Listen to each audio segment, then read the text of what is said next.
చిలకలూరిపేట పక్కన నాదెండ్ల మండలం. నా పేరు కమ్మంపాటి యాకోబు.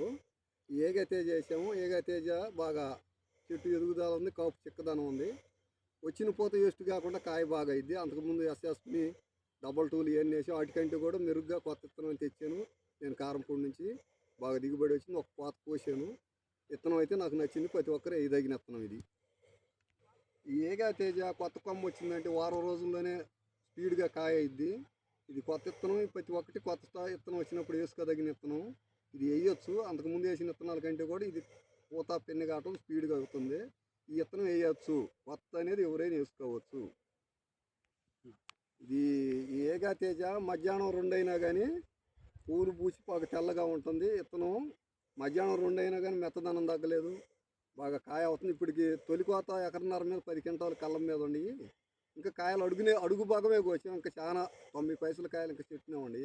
ఇంకా ఎదుగుదల ఉంది. పూత అవటం కానీ పెన్ను కావటం కానీ అది స్పీడ్గా అవుతుంది. ఇది ఏంటంటే ఎన్ని రకాలు చూసుంటారు మీరు ఇప్పుడు? ఎస్ఎస్ని చూసాం, సూపర్ తేజ చూసాం, ఈ డబల్ టూల్ చూసాం. ఇంకా అంతకుముందు ఇంకా చాలా రకాల పొట్లు వచ్చింది. మైకో ఎత్తితే సగం నుంచి అయితే అంతా తాలైంది. ఇట్లా మైకో వేసాం. ఇంకొకటి ఏదో రకాలు వేసాం. ఇప్పుడు మొత్తం ఎన్ని రకాలు చూసుంటారు? 6 రకాలు చూసాం.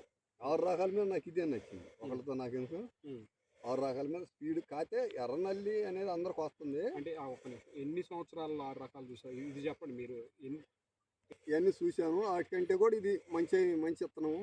వాటికంటే మిగులుగా ఉంది. ఈ 10-15 ఏళ్లలోనే చూశాను డబల్ టూ ఎస్ఎస్ని.